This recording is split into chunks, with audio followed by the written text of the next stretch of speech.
LCK 쇼다운 농심 레드포스 대 BNK KRX. Being the most winning AD carry, 4-0 currently, 0 losses on it. It might be worth a bit of a nod, I would say, at this point. I would agree. I also like. Hey! Yeah, it's gonna be the first man. Right. Aiming is a self-proclaimed best Ezreal in the LCK, by the way. If we remember back to a little while ago, he did in fact say that. It's them that are going to ban it away though, because first pick priority does go. Oh, never mind. Actually, Hanj and Brion have second pick. That's what they decided to use their right of first selection for. So a very interesting maneuver here, trying to get themselves counter pick for casting perhaps, or something like that, making sure that their lanes are in order. Lock going to be their only ban so far, as the Orianna will follow. And will it just be Vi and then Jace, which would be the most standard we could get here? Yeah, that's kind of what I expected. You can throw some wrenches to the gear if you ban like a Lee Sin, which we have seen both of these players, Willer and Gideon, but especially Gideon, be very proficient on. And final ban, I think, will probably be the Vi. It's just, especially with the Lee Sin also banned, just feels like the stocks go up. I would agree. I mean, you could still play Jarvan. There's a lot you could play in this meta for sure, but I don't think you need to ban Cassiopeia away from UCal in this situation as a potential first pick. They will, I think, spend a lot of time thinking about what the responses will be to what is picked here as they ban the Vi. I think they were almost certainly going to lock that one away. Okay, so first pick priority. What is it going to be? Cassiopeia. This is a very popular one that we did see throughout the Kesper Cup, is just locking this away, threatening a flex between UCal and aiming, I guess, in this case. Are we done with flexing?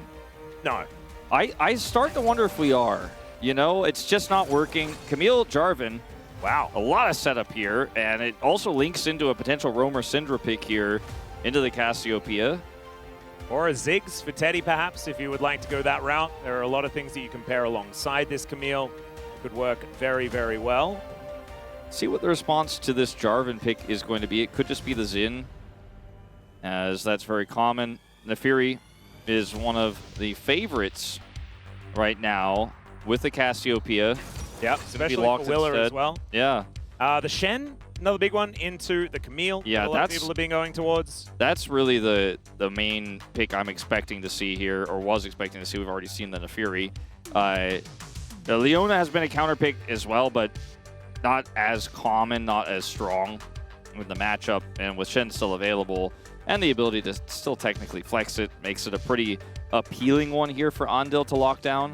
Bard and Nautilus are also up. Those are the two other picks that you could consider. They do go for the Nautilus, so with the Nefiri Nautilus, you have a lot of single target blow up, a really punishing draft into a Camille engage that goes wrong, you know, where she's not linked with the rest of the team. Very easy to blow her up.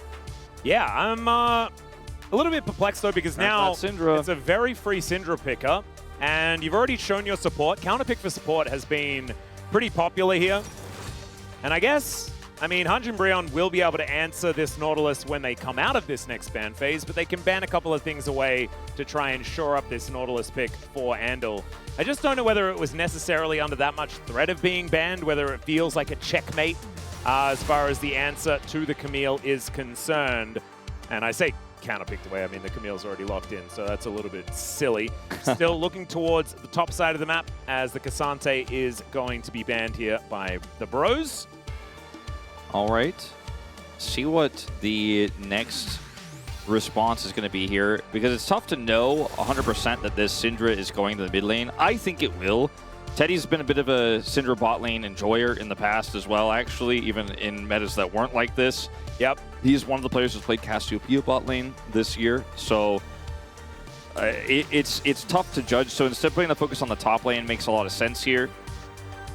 And for the Cassante ban, I think a Jace response also makes sense. See what the last ban will be here. Ambessa is incredibly good with Hanjit's comp. I think you've got to ban that if you're QM here, as they just have, so, like, it can go Ambessa Jhin and be like, I have the greatest Jhin comp that is ever Jhin. Yeah, very true. And I actually think the Ambessa will be able to help shore up some of the lack of damage a Jhin would provide for the team. The Zig's going to be taken away from Teddy, would have been another decent option. As we mentioned before, Cataclysm plus Hextech Ultimatum. I think you go Ambessa, blind. Oh, and no, then you but get the Renekton. Jhin. The Renekton makes it a little bit more difficult. And this will mean that Teddy needs to play Jhin, because otherwise there's way too much magic damage coming out of this squad. Yeah, unless Roamer's going to play like Tristana mid or something like that. They want the Rumble here, blind. I feel like it's a pick that maybe kind of punishable. Yes, Renekton's good into the Ambessa, but it's not a hard punish. We'll see what the answer is going to be here to this Rumble now. They'll take the Jhin themselves. And I think it's a really smart idea because, like you said, the Jhin fit the Brionne composition so well, you can just pick that one away. They're like, we got Ambassador Jhin. Joke's on you, bro. Hey, I get it, because it's bro and then it's also bro. Makes sense. The Ambassador will round out the composition. Frog did play this in their previous series. It looked all right. Wow. Kalista this would be cool. So fun. It is very fun, and I think it's very strong. But Corki, a little bit more safe. It's less fun. It is going to be the opt-in. Yeah, I've been thinking about the old Kalista-Camille combo with Camille coming into the meta just because she does feel a whole lot safer when you can be Fate's Called away, but not going to be happening this time. It's kind of awkward into Miasma, into Nautilus. You know, very difficult to necessarily follow up the way you want to. Corki's going to be able to operate a little bit further back, follow up a little bit easier than the Kalista. Obviously, Camille can change the equation for Kalista quite a bit, whereas those defensive tools won't necessarily get to be used because the Camille is flying through at light speed. But I like the draft here of both teams. I think when you look at Ambessa Jhin with any sort of setup, the Nautilus being the case for QMDRX, it's incredibly powerful. Even though Ambessa's win rate was down at like 24%, that's for LCK on the year. Definitely looking a lot better post-MSI right now. On the other side of things, though, you know, this Corki composition with a lot of Syndra setup feels really good as well for the side of Hanji and Brionne. I think this is a pretty even draft, all things considered. It's going to come down to form on the day. It says, I brought my mom. And fighting to Teddy. Yeah. I like how they were getting in on the hide behind the sign meta as well. Really acclimatizing. It's absolutely beautiful. Both of these drafts, if you guys were watching the previous series, which I assume you were, I think this is going to be a lot more explosive out of our two Rise Group teams. I'm expecting more shenanigans. Let's get onto the Rift and see what it's going to be.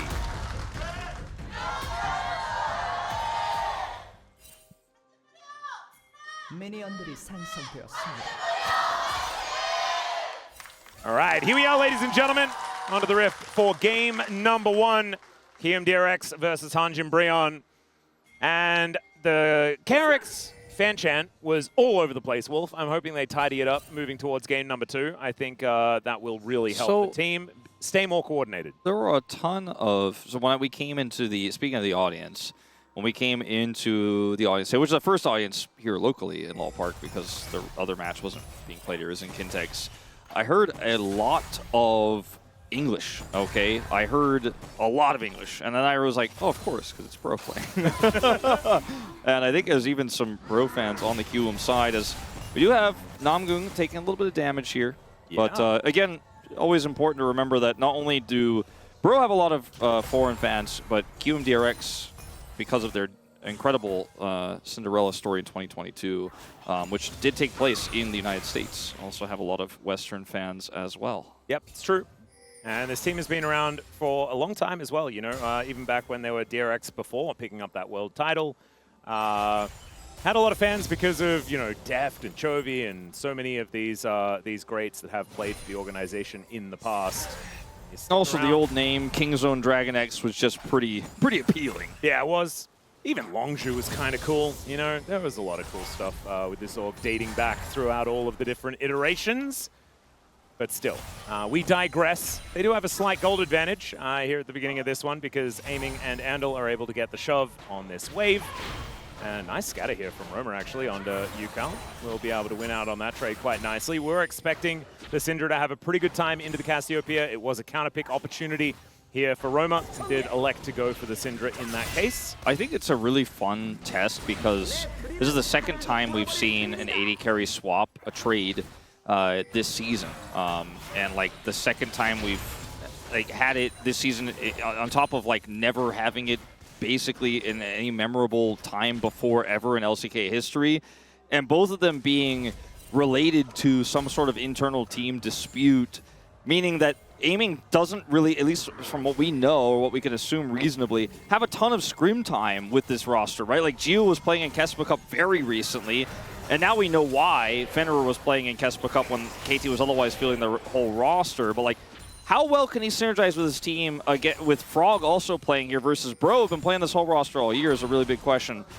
So we won't really have a question about whether Romer will have to flash or not, because he's positioned incredibly well here, and Andil can't actually close the gap there. So yeah. I just think it's fun. Like, you know, Aiming's put in this incredibly weird situation. Like, how well does he adapt? Like, this is where you're going to find out, because we often say AD carries are a role where your team sets you up for success, you know, and you have, you know, your positioning and how when you go in is part of the skill set. But yeah, you're largely a tool. Yeah, you can't do it alone. Yeah.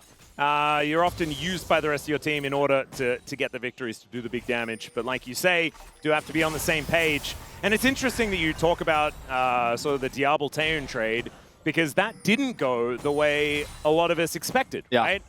With Diablo being considered the stronger mechanical player, but not finding nearly the amount of success that Taeun found after that trade came through, as Andil not going to quite find the anchor there towards the Bros. Teddy and Namgung will be able to get this wave shoved back towards KRX. So they'll have a slight gold lead as a result, but that will be equalized as these waves are going to equalize. So things very, very even at this stage. And yeah, I think we're going to learn a lot over the next few days based on how Aiming is going to perform, whether Gio is going to perform, because Fenrir looked great. Yeah, that's the other thing. Earlier on. It's a trade between, the other trade was between two star players, and this was between a substitute player, effectively, and KT's star players. So, well, one of them. Obviously, I have quite a few on that roster. BD, was Player of the Year last year, so not quite the same level of stardom, but obviously AD carry, very important role, and Aiming was arguably one of the best performers in round 2 as KT were struggling. And I just bring up all this narrative because it's a pretty quiet early game here. A lot of farming, a lot of small advantages, no dragon take just yet. Yeah, and I guess we can talk a little bit about how these compositions are going to work, because they are, once again, two comps that do have 80 carries, but one of those 80 carries is a Jhin. And I feel like Jhin plays like halfway between, you know, your traditional 80 carries and a mage. Yeah. You know, where you're not doing the same level of consistent DPS, but there is boom boom there in the opening salvo, and the setup is also pretty fantastic. But you do require the rest of the team to set up for you and to give you those opportunities to get those snipes. It's so interesting in the deeper narrative of Aiming playing on this roster, because he's playing Jhin where your agency level is quite low. There's a high skill ceiling, as Yukal's going to find out about as well here with this matchup into the Syndra. Yeah, Gideon comes on over as Willa will be able to deny Namgung's wall dive, and that will be the end of that. But it's kind of like a philosophical question as, okay, Yukal, he's setting it up. Finds the ulti, there's the anchor. Cataclysm does go down as Gideon flashes away, he's drinking the potion, and the poison's ticking down, but it's not going to get him. Namgung not going to go for the flash over the wall, as Gideon, can he escape? Can he get the execute? I think so. And it looks like the answer is... Oh! Yeah, Yukal. That poison just stays so long. I would have thought that it was going to be the execute, but yeah, it is hard to factor in that extra few ticks of the poison. And so Yukal kind of getting bailed out here as he was suffering in this lane. Yeah, that's a lot of money going over to him. All right, well, that was a bit of a end to our short little discussion that we were having in a quiet early game.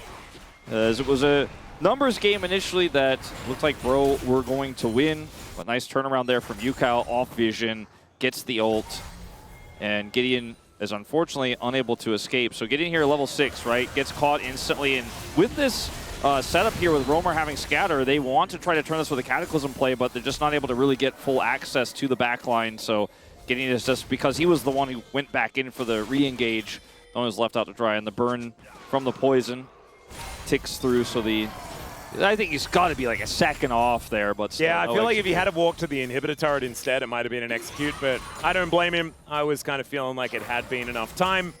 but not going to be the case. So first blood does go over to Yukal. He grabs himself some Merc Treads to start off this lane, and that is going to feel absolutely fantastic. The added durability against this lady that's just throwing orbs at him over and over again.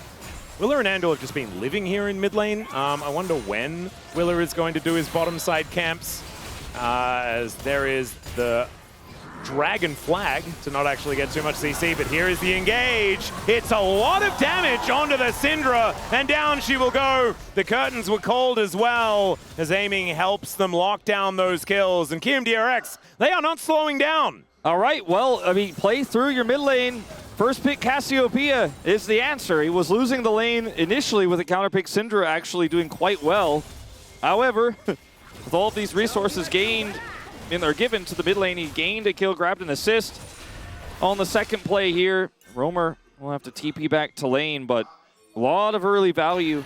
It's nothing that Pro can't recover from, but I like the proactivity. I like that Andil is just camping it effectively. But Aiming gets to stay down here because he can make an impact from far away. And he actually grabs a plate here and will help his team secure first dragon. So the early game coming up all Kiwoom here. Yeah, it is. I mean, the gold is not a gigantic advantage, but with Aiming, getting back up in the lane is great. But now Andil is very dead, like exceptionally dead. Yeah, this time he probably should have been a little bit further away from the mid lane. Yeah. Or especially the top part of it. He was making sure that they got the Drake, Wolf. And that's what he was doing. He got information that they were definitely going to get the Drake. He was doing a Talia Wall cosplay. Yeah. It was pretty good cosplay. Similar colors. Well, Namgung gets information as to where Willer is. He's going to use the Smite in order to secure that red buff, so he'll be absolutely fine. Teddy still with a bit of a deficit here, given the couple of plates that Aiming was able to claim. But there's a Crystalline Overgrowth build-up here for Teddy to pop if he would like to grab a little bit of extra money for himself. Casting also pretty big lead right now. As you can see, Frog kind of suffering in this lane, and there's a teleport advantage about to come up here for Casting as well. The Harpoon's not going to connect. Yes, he knows exactly how wide Ambessa is now. Yeah. Calculated. Casting likes frog legs, so he doesn't want to get roasted. Aha, that's a joke based on where we just traveled to, Wolf. I like that. Yep. Fun and stuff. Also the name of the player. I didn't have the frog's legs, though. I did try snails. Pretty good. Delicious. I think Casting's a knower. Yep. That's why he picked Rumble. Oh, Teddy going to be out of Valkyrie, out of the way of that one.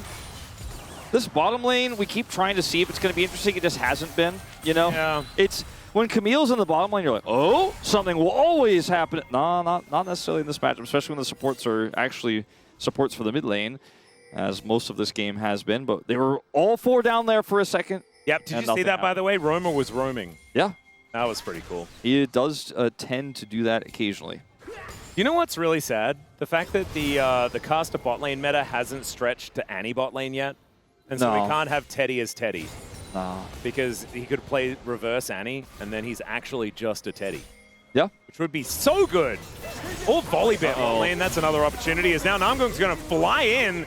Didn't have the flash, so wasn't actually able to close the gap towards Frog, but it is still a good trade and a flash gained here for the Bros on the top side of the map. Casting is just kind of blowing this this top lane out of the water. They're going for another one, and I think maybe this time Frog does clear the wave, but he still might croak if they fully commit. See what he did there. Because he can't leave, even though the wave was cleared. A second wave's going to come through. Well, Namgung, will he find the hook shot? The answer is no, because there is that the ulti to come through from Frog. Still going to get knocked up by Gideon, though. And tick, tick, tick, tick.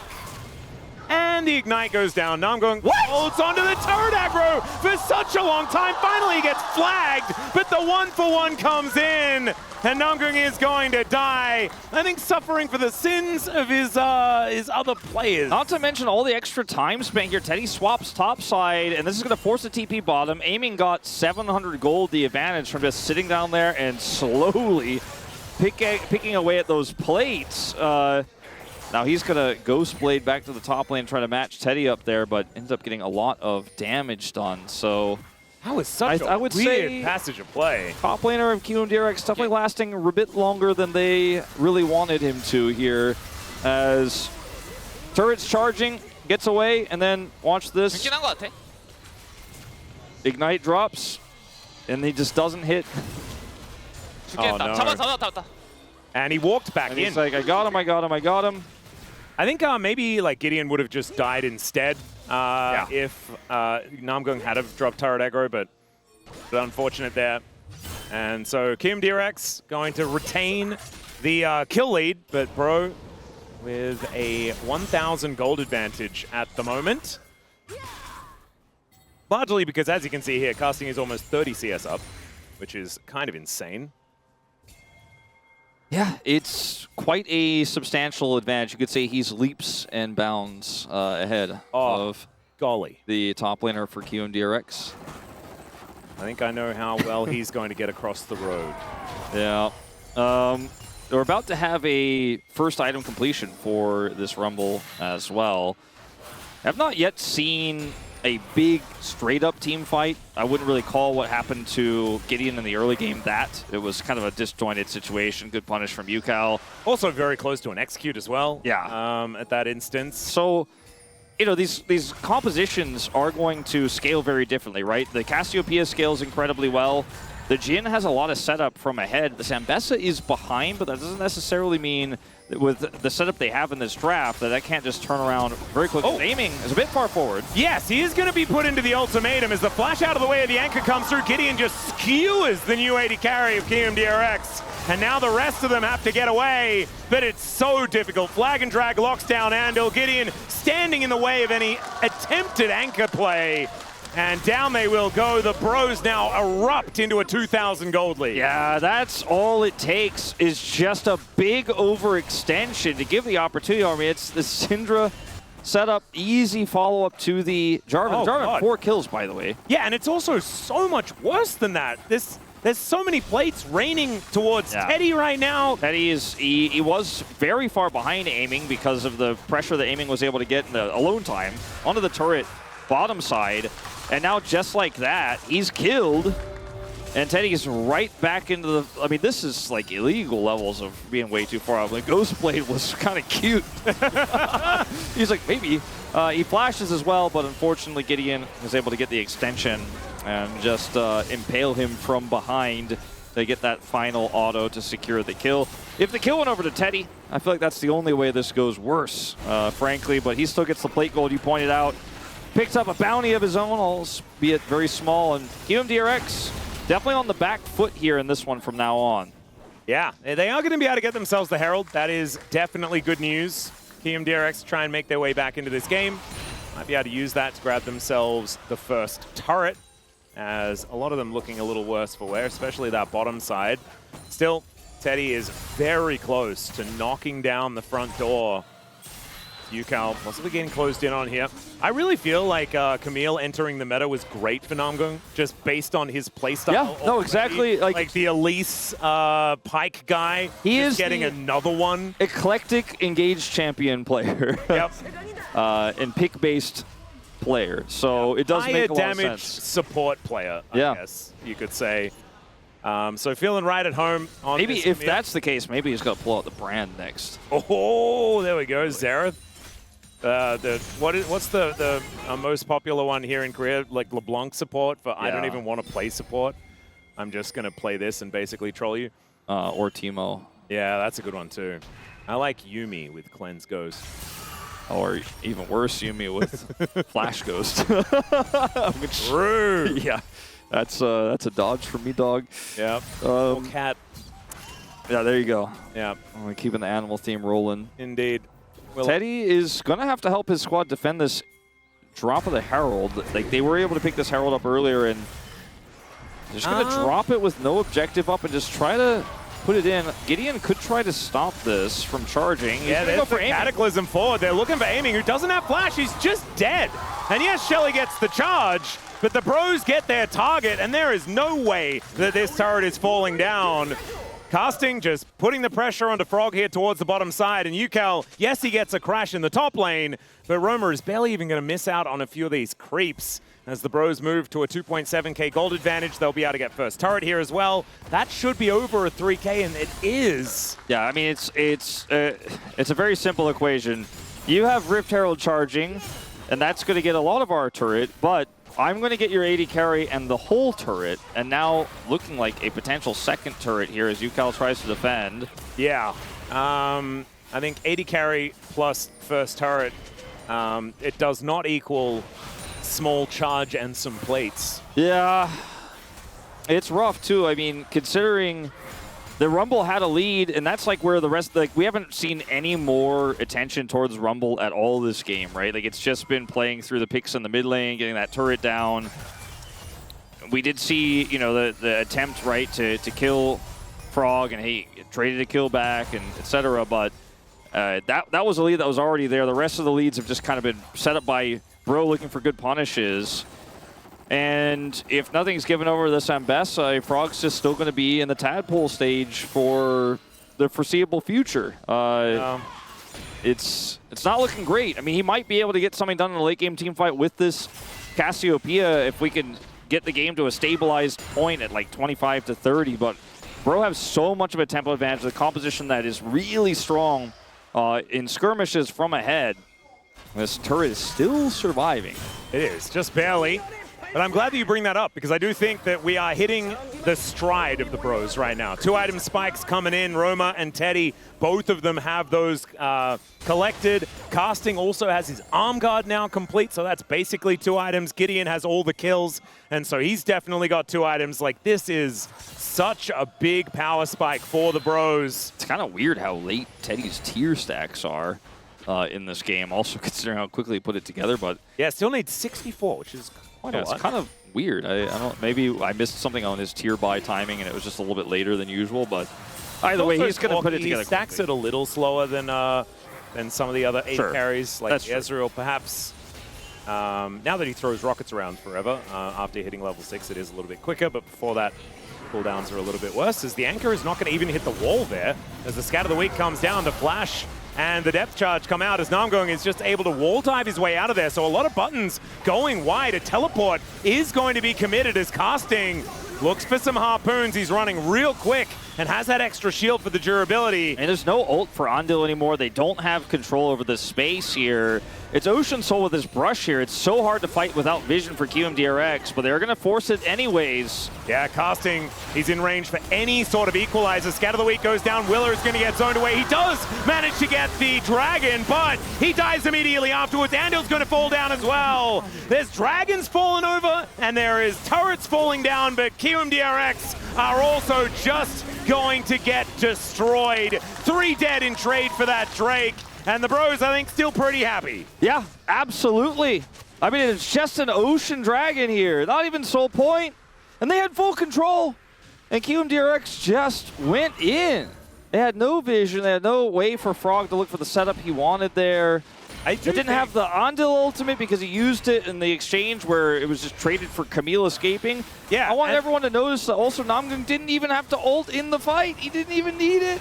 I mean, that's the main thing, right? Is that the Bros just played this so patiently. And then, like, Frog's going back in. He thinks he's an amphibious player. He's both a KRX player. I mean, he's in the tadpole stage. He's not even amphibious yet. He can only go in the water. Yeah, no, he can't. He's not supposed to get out yet. But he wanted to go back in. It was crazy how Bro opted into that. And then as soon as it looked really bad after Willer got the steal and he died, they were like, let's opt in again. You mean KRX? Yeah, sorry, excuse me. Yes. The Bros definitely didn't opt in either. No, they just waited and said, thank you for the free setup. Yeah, and they didn't get the Drake, but that wasn't necessarily the point, as they've now moved to a 5.6k gold advantage, make that 5.7. And yeah, you can have your Ocean Dragon. We are now going to set up around the Baron. Teddy gets that transformation that we were talking about. Cataclysm and all that equalizer placement. Just gorgeous, meaning the KRX are unable to defend their support. And so now, 5 versus 4 around this Baron pit. It is 22 minutes. The Baron really does hurt, so they're not going to go for it just yet. But the Bros seem to be getting picks wherever they want them. Yeah, they really are. And they have so much control. This comp is so simple if you hit the first part of the setup. Whether that's a Camille or a Scatter, or even a Jarvan Flag and Drag, everything just kind of falls in line. And when Teddy hits 2 items, he can follow up so easily too, because he's got Valkyrie. You know, in a lot of ways, Corki feels like a safer Kaisa, you know, in some of these fights where he's just like, I'm Just gonna press W. It's just budget Ezreal at this point, right? Like, yeah, your Arcane Shift or Valkyrie in this case is on a longer cooldown and isn't an actual blink. But, you know, it fares a similar way. It hits the same power spikes. Yukal flashing towards Roma here, and he is just going to get bitten. Down goes the Syndra. Turns on a dime there. I do like this out of KRX. That was a heavy commitment from Yukal, but it is absolutely worth it. Trying to do Baron after this, though, I think might be a bit of a challenge. We'll see if they can at least trick Bro into thinking that maybe they're looking for something like that. Zaming is here with ultimate, too, so Namgung needs to leave. I think, like, yeah, in other games, the Baron would have been possible, but it's a 7-1 Jarvan. Yeah. So if he gets into the pit, like, yes, killing him's more difficult, but also he does a bajillion damage. The reason why they went for that play, well, obviously they were able to find Roamer here with a really nice flash engage from Yukal, but also they know that Jarvan's likely in the area, but doesn't have his Cataclysm, so they can chase super far here with the Fury. Jarvan's just to the right of you, as you can see there on the right side of your screen, but doesn't have Cataclysm, so can't try to hold them under turret or really make any sort of outplay there. So that was a really nice judgment there from Yukal about every single part of that. And now he's level 16 on this Cassiopeia. Maybe he could be a window back in for QMDRX. A possibility, perhaps. Maybe we've seen a lot of comebacks this week, you know? Yeah, I mean, the amount of upsets that we've had have been kind of ridiculous. Is casting underneath this turret, not going to get hit by the Petrifying Gaze, and goes golden to buy time. Gideon moving up, Anchor is going to go wide, flash out of the way of the public execution. And yeah, he uses a bunch of cooldowns, but in the end, his turret will still just go down. Absolutely. So, another small win. Small win stacking up. Indeed. And it was the Zhonya's, so I guess not exactly as much of a worry here for casting. We'll just have to wait out. Still a bit of a cooldown. It won't be up for this dragon. Indeed. And the dragon, 30 seconds. So let's see whether the bros can actually contest for this one and claim it. So far, KMDRX, I mean, if they do manage to get the Ocean Soul point, they'll be feeling pretty good about it. Amy looking for a third item. Teddy has Collector already finished. Pretty value when you're ahead like this. You know, everyone has different opinions about Collector, but I think when you're playing Corki, great third item. When your team is this far ahead and you have such great setup, it's an incredibly powerful item to have to just continue to hold on to your lead. QMDRX going to clear this control ward on Baron, but Bro are taking the real live objective on the other side. And they're completely set up here, which means that there's some, you know, maybe you could push a little bit deeper as Frog, but he doesn't have full vision or anything like that. Yeah, Bro just not going to let this one go. It's only second dragon, so this is not a big deal per se. It does mean that QMDRX are able to park themselves around this Baron and get full control of this topside river. There's a teleport in, though. The bros know what's going on. They're going to put aiming in the Cataclysm. The Equalizer follows him. Andal is burning down, and Teddy will finish him off. And now Yukal getting pushed away. The scatter as Roma tries to find the revenge, but that Petrifying Gaze was outstanding. The stopwatch even better out of Roma, and the bros are immortal, invincible in the team fight, and they'll take the Baron. Just too far ahead at this point. Yukal's ultimate was phenomenal, but it doesn't matter if there's no follow-up. He's still alive here with aiming. They're going to try to stop this Baron, but it is going to be a tall ask. Yeah, Roma is going to take so much damage here. Well, oh, he starts off these captive audiences from aiming. Yukal moves in. It is going to be the Baron secured. And there's the flash from Gideon. Yukal will be taken out. Aiming spotted there by the scrying orb, and there is vision over here. Andal moving down. Teddy blocks, and Gideon is just going to try and kill Andal here as well. Aiming, just kind of watching all of his new teammates die, one after the other, kind of put into the crucible here in his first game. Down he goes, and this one definitely his third death of the game, definitely more about the whole situation.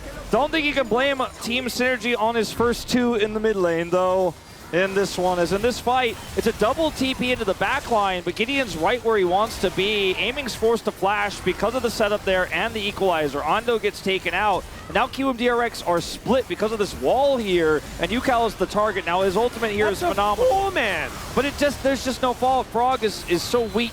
And aiming is a Jhin who's out of bullets. And it's unfortunately for Yukal and his heroism not enough. Now aiming does do a lot of work here, but all they have to do is make sure that Jarvan isn't taken out. And even though these are 2 kills going over, the Smite Secure is going to be there. They make it close. He actually doesn't have Smite. In fact, I forgot about that in this replay. But they get it anyways, and they're able to get the turn kill here as well. Yep. Teddy used the Smite in the fight, I believe. Yeah, Teddy actually killed the Baron on 140 health. So it was basically a 50-50 at that stage. Kind of insane. We're having a look at some craziness in live as well. As Gideon's getting hunted down, they will be able to grab that kill. As now Frog gets into the backline. Roma taking a lot of damage. Teddy is able to snipe him down though, and this Corki is so fed. 7-0-6 right now, looking to be legendary with just one more kill and just needs a rocket towards Andal. That's not it. That is going to miss and will be denied a legendary Teddy for the next little few moments. Yeah, UCal being here makes it hard for Teddy to flash for that one. I think he probably definitely gave it a long consideration, even will give it a blue trinket, but not going to happen. Is this too much map control? There's no information here, right? It's like, yeah, Gideon's here. Maybe we can get him. He's got, what, 8 kills on this game, though? Yeah, pretty ridiculous. Got him. Kills. Mission accomplished, right? Right? Yeah. Yeah, no. So deep on this one, and it's really easy for Bro to just rotate over. They do get a Baron off the Rift, though, right? And yes, KRX did need to send everyone back home. Willa limping away, Andal limping away. But going 1-for-1 into a Baron doesn't feel too bad. Still, 8,000 gold is the advantage. 1 minute until Soul Point here for the Bros. 10 seconds left on this Baron. The Rebel Baron power play cresting the 3,000 mark as it ticks away. You'd say that's definitely worth it. Infinity Edge done for Teddy. Yeah, there's a lot of good items here on the Bros. Yeah, I'm looking at the other side, and LDR is done. Rylai's... God, that's such a sad Jhin build. Yeah, it is really just doing not a lot right now. But all of this is... These are small things, right? Like the Jhin build, the Rylai's that isn't that high value as a 4th item with the Zonia's coming through just now completed, I should say. But it's just a matter of lack of map control. Like, they can't actually take any fights on their terms. Yuko keeps trying, right? Like, he made the play topside here, looking for Teddy here, gets his Valkyrie out, but cannot deny the Valkyrie. He's just walking up. He's trying to make something happen. There's the curtain call. The Bro's going to have to try and defend Teddy. He gets another Valkyrie as he flashes away. They'll take the blast cone to get away from aiming's bullets. And now casting, oh, the footwork from this man. Holds onto his Banshee's Veil, ladies and gentlemen. Like, it didn't even matter if that had hit him, it would have done nothing, but he still holds onto the shield. Yeah, he wants to keep it. Yeah, as it turns out, he likes that bubble. Yeah. All right, well, it's like the boy with the bubble. You remember playing Sonic back in the day, you got that bubble on, you're not going to lose any ring. Oh, absolutely you not. Keep it. Yeah. That's always how I feel about Banshee's Veil, is Frog. I don't know how he feels about it, but I don't think he's thinking about it right now. No, he's just thinking about what he's going to do after he comes out of the Death Chamber and how legendary Teddy is as he goes to 8-0-6 in this game. Only missing out on 3 of the kills as far as kill participation is concerned. This Corki is the main character, and I don't know whether KRX can do anything about it. I don't think it is likely. I think that last attempt from UCal was as close as it is going to get. And they've got 2 strong pushing lanes right now. The Baron obviously expired a while ago, so probably just back off and play it safe. Baron spawns in a minute. Just win 1 more Baron fight. The game is yours. Well, or just, if there's no fight, if there's no contest, skip Baron and push those same lanes and eventually win the game. There's something to be said of how well UCal and aiming, to a lesser extent, have played out this late game from the deficit. They've made some of these moments look almost viable. Like, there's maybe an angle, but it's just coming up short every time. Yeah, I'm just looking at Teddy being 2 full items ahead of aiming, whose items were looking not super hot anyway. Double his damage as well. Yeah, I mean, this is it's a bit of an 80 carry gap in this game. Got some vintage Teddy happening here as UCal is able to sidestep that scat of the week. Really is the last hope for KRX is this Cassiopeia. But with the Baron spawning in 5 seconds time, I just don't know whether Kium can actually get over here. UCal, I don't know if he could do more of this game, to be honest. He is Hard farming. He's on 4 items. He's got 5 stacks of Dark Seal, 9,000 gold down. I think they're dead, ladies and gentlemen. Aiming is just going to get ultimatumed and taken out. It's Namgung that grabs that one. There goes the Syndra. So Roma's woes continue. But into the back line they go. Casting, finding another great equalizer to split up the battlefield. Sidesteps Yukal's petrifying gaze. This man is courageous. He ain't afraid of anything, not even snakes. And humans are predisposed to be scared of snakes, ladies and gentlemen. And he says no to instinct and says yes to killing the enemy Nexus. What about Yordles? Oh, that's a good point. Yeah. I imagine you're more scared of snakes. I think so, just because of size. Yeah. Because they're, smaller. But if you've got a Banshee's Veil on, how scared are you really? Well, you shouldn't be scared, but instinct sometimes has nothing to do with reason. Yeah, just like how I'm always scared of any spider I see regardless of size anywhere near me. Even though I can definitely crush it. Yep. I don't want to. I mean, Achilles is even worse, man. I went away, and so I couldn't be there to take a spider away from his house. He hired someone to do it. Wow. I didn't even know there were people you could hire like that. I'm going to have to... Yeah, neither did I. He told me that, like, apparently you could just find someone on Dungan to do it for you. Which is like the secondhand marketplace. As the Baron is going to go over to Hunjin Breon here. Yeah, I mean, KRX are trying to find a cross map. There, unfortunately, isn't one. As we might have a bit of a frog horizon here for casting in a little bit if he gets just a few more waves of extra minions. It's a frog horizon, and it's also actually a flame horizon as well because he's playing Rumble. I just wanted to make a frog attachment. As aiming, caught here by Namgung. Burst damage is there. Tries to flash and kite away, but killed by Gideon. Buys some time for Yukal to come in, and without Yukal being here, the fight just looks like a complete wash. When Yukal does show up, you're like, wow, is there a real chance here? But Banshee's Veil is pretty good. Yeah, casting with the sidestep as well, absolutely gorgeous. And 6.6 thousand gold, the lead for Teddy. As Rapid Fire Cannon is done. He has all the items before aiming has 4! Yeah, they're trying to...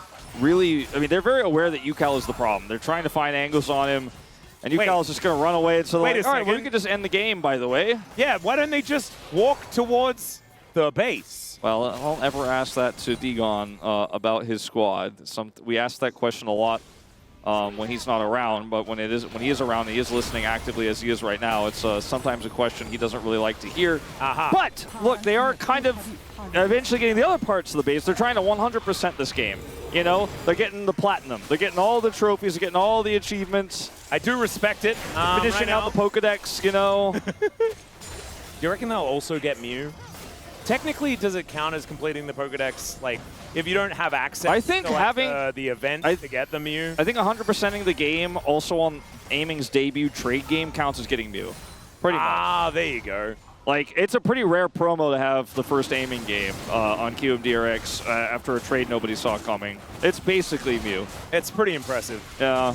Well, the bros are also going to be able to complete the Ocean Pokedex here as well, as they will be able to grab that soul. In this game, I don't feel like they've really pushed a truck, so to speak, to get the Mew either. Yeah. If you know that old rumor. Yeah, nor have they done that thing where you can like change the index of the Pokemon by like talking to a specific trainer and then flying to another place and then flying back again in order to get the thing, and then you can like actually get the Mew in the sneaky little way. You mean the missing no glitch? Yeah, it's not missing. It's slightly different. Anyway, KRX are looking to try and defend desperately here, but they are running out of turrets incredibly quickly. It's going to have to be an engage. Problem is, like, Andel's the one that has to go in and try and make something happen. But it's so hard to follow up. Equalizer just going to zone them away. Aiming takes half of his health bar from just looking at the fire. You know, he was trying to warm his hands, and then all of a sudden he was ablaze. Yeah. They're just trying to clear this wave, and they survive. The Baron does not end the game. Only gets 2 inhibitors. What about the next Baron in 3 minutes? How about an Elder Flip in 5 minutes? Hey, there you go. Yukal is still 2,300 gold ahead. He's... Okay, hold on. Willer, don't go too far. I'm kind of entertained by the thought that this game could just end abruptly on an Elder Flip if Gideon gets caught or Willer wins a Smite fight and Yukal just, I don't know, presses R towards them and they all explode instantly because he's pretty big.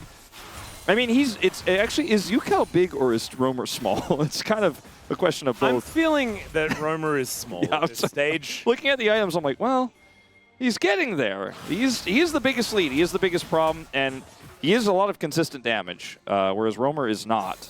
The problem for the Bros is that Teddy is not getting any stronger, right? Like, he's maxed out. He's capped. He's got all of the items. Yeah, you don't sell the boots on the extra slot in this one. Yeah, I mean, you could sell maybe like a collector for a Bloodthirster or something weird. He could change his boots, I suppose, right, to a different set of boots. True. But even then, I don't even know whether you want to do that. Like, what boots would make him stronger? It's probably best to be safe with all the armor you have from the GA as well. Maybe upgraded boots, which you can't do anymore, would have been the optimal one. But you can see these big ones are starting to hurt. This isn't even a crazy wave clear game for QMDRX. Like, they are just holding on. I mean, Yukal has a decent amount, but it's just not a lot of siege here for the Bros, right? They have siege in terms of hard engage if QMDRX step up to them, but if they don't, it's a little bit tougher. This mid inhibitor has respawn. It's going to be 3 full minutes before that bottom one does, and it's 3 stacked super minions coming over, but Yukal has already got it on lock. He's going to get all of that extra money. He's looking to build a death cap here, and he might actually get to have one before we go to this Baron fight. Which would be absolutely insane. It's crazy. Resets coming in, and yeah, Yukal is just farming. Romer completes Azonia's. I would have loved it if he had just kept his arm guard and tried to build a death cap. We normally do the bro and brew like in the mid game, somewhere between 10 to 25 minutes. Recently, they've been a little bit more aggressive in the early game, then they slow it down. This is the latest brew we have ever seen. Yeah. Teddy also sold his rapid fire cannon for a Lord Doms. Okay. So that's a cute move. Did need some armor penetration because we are this late into the game. Everyone's level 18s and things like this. And so that is going to get you more value. Won't have quite as much poke. It's okay. Aiming, throws down the ultimate to see whether they can find an angle. That hookshot was just gorgeous out of Namgung. Andal immediately punished for the play, and casting will show up to roast them. Dives onto aiming. He finds the harpoon just beautifully. That was perfect rumble play. That is a petrifying gaze that kind of works, but in the end, KMDRX will just be dispatched by the Bros. Yeah, it took them a while to get that Pokedex together, but once they did, that little robotic voice said that they had a nice completion, and then they went and spoke to that guy, and they got that Game Freak award. Here are the Nexus turrets going down, and the Bros will take game number 1 over KMDRX, welcoming Aiming to his new team. 40 minutes it takes to take Yukal out and end the game. But this is more about the picks onto Aiming. They had no vision, no control over the game. It's tough to play out. But the first 2 deaths were really just on him, especially that one where he was walking up to turret in the mid lane. But that gave so much tempo over to Bro. Teddy exploded after that moment. See if you can find it in the gold graph at home. You can play along. See the moment where he got picked the first time, and see the moment where he got picked the second time in those big bumps of gold that Bro got. 괜찮아. 나 필요한데. 야 맞아. 노텔부터. 노텔이야. 노텔부터. 이틀 잡고 도와주라. 이겼어. 오케이. 나 2-4조야. 하자. 이번에 안 뺏어. 오케이. 이해 봐. 야, 집 볼게.